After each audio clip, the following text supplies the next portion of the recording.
మా నాన్న సైన్యాన్ని ఎదిరించడానికి ఈ లెటర్ మాత్రం సరిపోదు, కొంచెం ఇంప్రెషన్ కూడా కావాలి.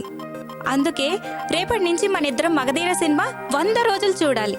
101వ రోజు నువ్వు నన్ను పెళ్లి చేసుకోవాలి.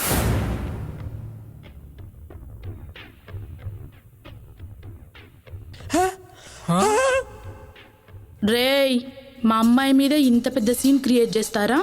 ఈ చాకుతో మీ పీక కోస్తా. అరే అరే ఈ విషయాలు చంపించాలి ఉన్నాడు. రే అరే తప్పుకరా, రే అరే తప్పుకరా బాబు. అరే కొంచెం ఎత్తరా, నాకు లేవడం కావట్లే.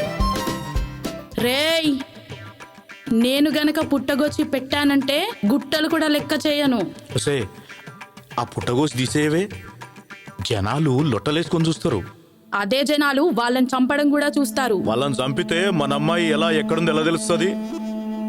సరే వదిలేయి, వాళ్ళని నేను చూసుకుంటా. అది నా కూతురు, ఎవరితోనూ ప్రేమలో పడదు. గట్టిగా అరవకు, ఎవరన్నా వింటే ఊరంతా తెలిసిపోతుంది. ఒరేయ్, ఈ విషయం మనకు మాత్రమే తెలుసు, ఎక్కడా చెప్పకండి. ఇట్రండి.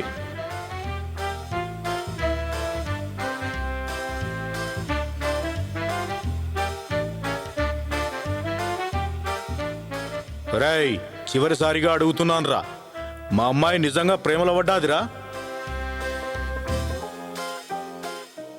అవును సార్, మీరు మమ్మల్ని నమ్మట్లేదు కాబట్టి నేను ఫైనల్గా ఒక చిన్న సీన్ చూపిస్తాను సార్.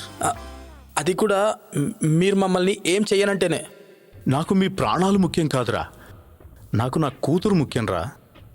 సరే చూపించరా.